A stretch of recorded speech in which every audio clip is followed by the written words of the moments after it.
आइए हम लोगों अपने 14वें सेशन में आपका स्वागत है। मैं रंजन कुमार आप लोगों को आज बतलाने जा रहा हूँ बाइवेरिएट रैंडम वेरिएबल का बेसिक फंडामेंटल। अब अभी तक हम आपको समझा रखे थे रैंडम वेरिएबल, आज हम आपको बाइवेरिएट रैंडम वेरिएबल का बेसिक फंडामेंटल चर्चा करने जा रहे हैं।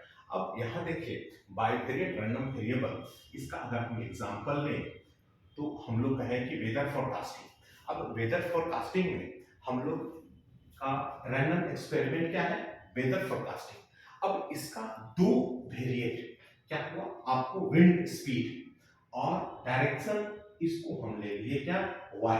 अब इस दोनों का सिंपल स्पेस मतलब रैंडम एक्सपेरिमेंट सेम है, तो ये आपका बाइवेरिएट के रूप में आ गया। मतलब एक एक्सपेरिमेंट का और दो अलग अलग आपका रैंडम वेरिएबल, और रैंडम वेरिएबल और x और y का सिंपल स्पेस सेम होना चाहिए। सेम सिंपल स्पेस पर जब हम लोग काम करते हैं और उससे हम जब आपको निकाल करके रियल वैल्यू फंक्शंस करेंगे तो बाइवेरिएट रैंडम वेरिएबल कहलाता है। अब बाइवेरिएट रैंडम वेरिएबल को हम आपको पहले एक एग्जांपल के रूप में दिए। अब यहाँ देखिए इससे प्रोबेबिलिटी फंक्शंस बताएंगे, प्रोबेबिलिटी फंक्शन समझाने के बाद डिस्ट्रीब्यूशन फंक्शंस में हम लोग आएंगे। अब यहाँ देखिए कि जो दो x और y के बारे में चर्चा किया हमने कि x और y ये आपका कहां, दोनों का सिंपल स्पेस सेम होना चाहिए। If x y is a two dimensional random variable, अब वहां सारा इसमें इंक्लूड हो गया। अब two dimensional random variable, then joint probability function of x y denoted and defined है। अब इसको हम लोग किस तरह से आपको डिनोट और डिफाइन करते हैं, तो वो देखिए p x y x i y i। अब यहाँ हमने इसको लिख करके बताया है, और x और y x i y i कहां से जा रहा, x और y से आपको मिल रहा है। तो ये जो हमने आपको लिया ये क्या कहलाएगा हम लोगों को, तो प्रोबेबिलिटी, ज्वाइंट प्रोबेबिलिटी फंक्शंस, इसको हम कहेंगे ज्वाइंट प्रोबेबिलिटी फंक्शन। अब यहां देखिए जो ज्वाइंट प्रोबेबिलिटी फंक्शंस होगा ये कब इंडिपेंडेंट होगा, कब इंडिपेंडेंट नहीं होगा। इंडिपेंडेंट होगा तो अब फिर इसका कोवेरिएंस निकलेगा कि नहीं निकलेगा, ठीक है। ये सब हम लोग बाद के क्लासेस में चर्चा करते रहेंगे, पहले ये बेसिक टर्म है। तो अब इस पर आइए, अगर रैंडम वेरिएबल जो x और y है डिस्क्रीट होगा तो इस फंक्शंस का हम लोग क्या नाम देंगे, हम लोग यहां नाम देंगे प्रोबेबिलिटी मास फंक्शन। यहां नाम लेंगे प्रोबेबिलिटी मास फंक्शन। तो ये हम लोग को प्रोबेबिलिटी मास फंक्शन आएगा। जब ये कंटीन्यूअस होगा तो ये नाम क्या यहां लिखा है, प्रोबेबिलिटी डेंसिटी फंक्शंस। ये आपको प्रोबेबिलिटी डेंसिटी फंक्शंस कहलाएगा। तो अब देखिए रैंडम वेरिएबल पे डिपेंड करके अगर डिस्क्रीट है तो प्रोबेबिलिटी मास फंक्शंस, और कंटीन्यूअस है तो प्रोबेबिलिटी डेंसिटी फंक्शंस। अब दो वेरिएबल है तो अब इस दो वेरिएबल है तो दोनों में जो हम लोग कहते थे सम ऑफ प्रोबेबिलिटी 1 होता है तो डिस्क्रीट में भी होगा और कंटीन्यूअस में भी होगा। यहाँ समेशन रन करेगा और यहाँ आपको रन करेगा इंटीग्रेशन रन करेगा। तो दोनों का दोनों, इसमें डिस्क्रीट जो आपने देखा तो इसमें क्या है, समेशन रन कराना है, और इसमें रन क्या कराना है, इसमें इंटीग्रेशन रन कराना है। अब देखिए जब आप डिस्क्रीट वाले लेते हो तो यहाँ हम लोगों को लिखना होता है समेशन, दो समेशन। अब यहाँ p x y x i comma y i equal to 1, यहाँ x रन करेगा यहाँ y रन कर दिया। अब ये किस में आपको चला गया, तो ये प्रोबेबिलिटी मास फंक्शंस में आपको जाएगा। अगर यही कंटीन्यूअस होता तो क्या करना होता, माइनस इन्फिनाइट से इन्फिनाइट, फिर वहां माइनस इन्फिनाइट से इन्फिनाइट, और यहाँ हम लोग फिर f of x y x i comma y i dx dy लेते और इसका मान 1 आता। तो ये दोनों का दोनों आपका देखने को मिलेगा। और ये फंक्शंस अब हम आपको डिस्क्रीट में एक ग्राफ के माध्यम से इसको समझाते हैं और इसको डिफाइन करके हम लोग आपको बताते हैं। फिर इसके बाद जब प्रोबेबिलिटी मास फंक्शंस हम आपको बता देंगे तब हम लोग किस पर चलेंगे, प्रोबेबिलिटी डेंसिटी फंक्शन में चलेंगे। आइए अगले हम लोग देख करके अब डिस्क्रीट में हम लोग काम करते हैं। हम लोग प्रोबेबिलिटी मास फंक्शंस आपको एक टेबल के रूप में हम बना करके बता रहे हैं, इसके साथ साथ हम आपको मार्जिनल प्रोबेबिलिटी फंक्शंस भी समझाते हैं। अब यहाँ देखिए, प्रोबेबिलिटी मास फंक्शंस को जब हम लिखे तो p x y x i comma y i x equal to x i y equal to y j. अब हम लोगों को लिखा हुआ कितना है, x equal to x i और y इक्वल टू आपका वाई जे। एक्स आई कहाँ बिलोंग करता है, 1 2 3 पी आर एक्स होगा। वाई जे कहाँ बिलोंग करता है, 1 2 3, ये क्या होगा, आर वाई होगा। अब देखिए एक्स आई और वाई जे हम आपको लिख करके बता दिए, यहाँ x1 x2 x3 y1 y2 y3। अब इस तरह का हमने एक सेट बना लिया है। अब यहां से हम इसको डिफाइन कर रहे हैं। अब अगर हम आपको लिख दें P11, तो हम लोगों को समझना है P11 का क्या होता है, प्रोबेबिलिटी कब, जब आपका x जो है 1 हो और y भी आपका 1 हो, तो ये 1 1 होगा। P अगर 21 लिखते हैं तो क्या समझना है, P x हम लोगों का 2 हो रहा है और ये y जो है आपका 1 है। अगर इसी तरह से हम आपको लिख दें 31, तो आपको क्या समझना है, P आपका x कितना है, 3 है और y कितना है, 1 है। P आपका हम लिख दें 2 3, तो इससे समझना है कि x यहाँ 2 होगा और जो आपका y है वो 3 होगा। अब यहाँ आप इस चीजों को देख करके आप आसानी से समझ रहे होंगे। अब यहाँ आप देखिए P11 जो हमने ये लिया है यहाँ इंडिकेट कर रहा है, ठीक है। अब P21, तो P21 कहाँ है, तो P21 हम लोगों को यहाँ नजर आ रहा है कि ये आपको क्या है, P21 आपका लिखा हुआ है। फिर देखिए ये क्या है, P31, तो P31 आप यहाँ देख लीजिए, ये आपका क्या है, P31 आपको दिख रहा है। अब यहाँ आइए P23, P23 इस जगह आपको है, तो P23 को कैसे पढ़ते हैं, x इक्वल टू 2 और y इक्वल टू 3 हम लोग ले लिए। अब यहां से x इक्वल टू 2 और y इक्वल टू 3 हम लोगों को आ गया। अब देखिए ये हम लोगों का पूरा एक टेबल कंस्ट्रक्ट हो गया है और ये बाइवेरिएट रैंडम वेरिएबल के बारे में इसके बेसिक फंडामेंटल को हम आपको समझा रहे हैं। अब यहां से हम लोग समझते हैं marginal probability function of y। तो marginal probability function of y क्या हो रहा है, इसका समय सम देखिए P11 P21 P31, इसका जो सम ले लिए P.1 हमने ले लिया है, मार्जिनल प्रोबेबिलिटी ऑफ y है।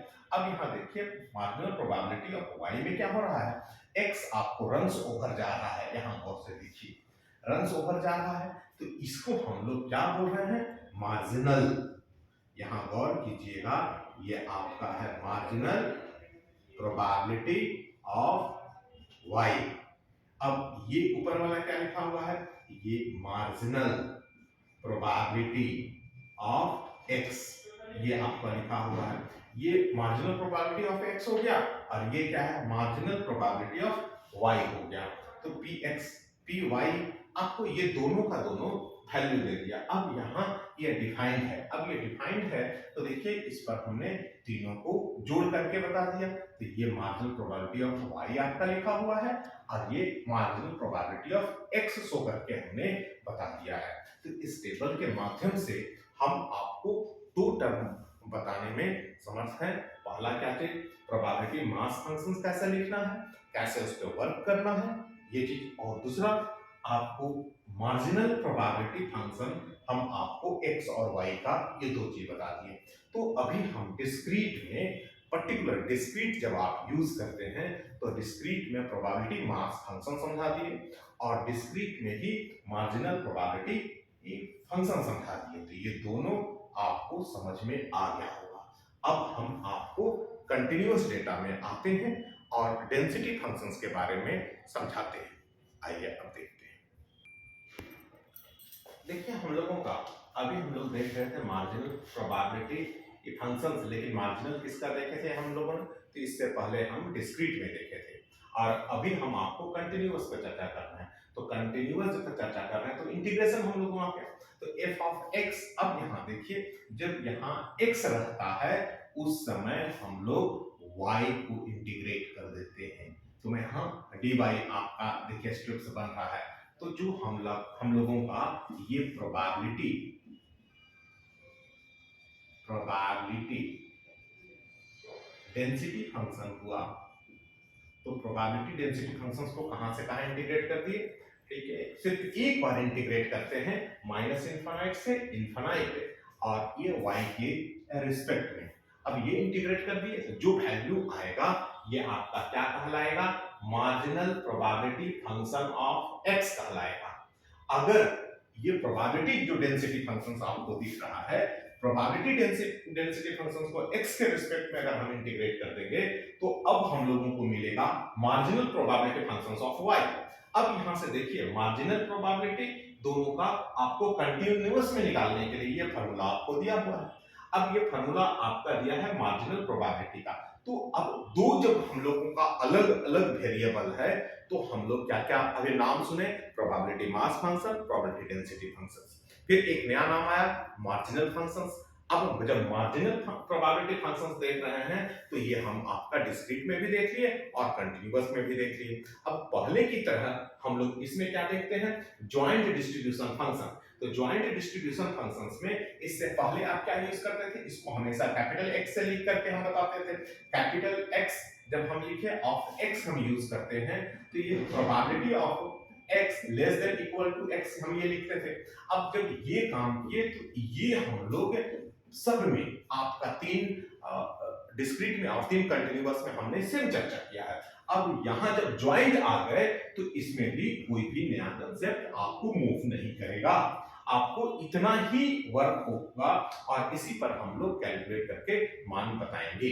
अब आप एक चीज और देखिए, जो इससे फंक्शंस आप लोगों को मिलता था तो आप याद कीजिए इसका एक्सपोनेंशियल का। अगर आप एक्सपोनेंशियल में जाते हैं तो एक्सपोनेंशियल,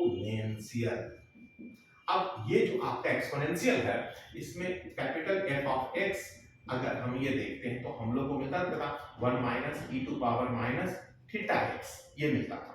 अगर इसको आप डिफरेंशिएट कर दोगे d, ठीक है, f ऑफ x कर दोगे किसके, x के रिस्पेक्ट में अगर आप इसे डिफरेंशिएट कर दीजिएगा तो क्या मिलेगा, theta e to power minus theta x। अब इसको जब गौर से देखिएगा तो ये क्या होगा, प्रोबेबिलिटी डेंसिटी फंक्शंस मिल गया। अब ये प्रोबेबिलिटी डेंसिटी फंक्शन किसका मिला, एक्सपोनेंशियल का मिल गया।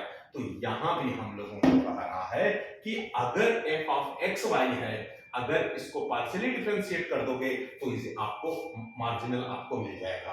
तो यहां से कांसेप्ट आप ले करके चल सकते हो। एक्सपोनेंशियल को डिफरेंशिएट कर दीजिएगा किसको, जब आपका डिस्ट्रीब्यूशन फंक्शंस को आप डिफरेंशिएट कर दीजिएगा तो आपको डिस्ट्रीब्यूशन फंक्शन से प्रोबेबिलिटी डेंसिटी फंक्शन में आपको कन्वर्ट हो जाएगा। तो जैसा ये हमने एक्सपोनेंशियल में कहा, यूनिफॉर्म में भी आप सेम यूज कर सकते हो।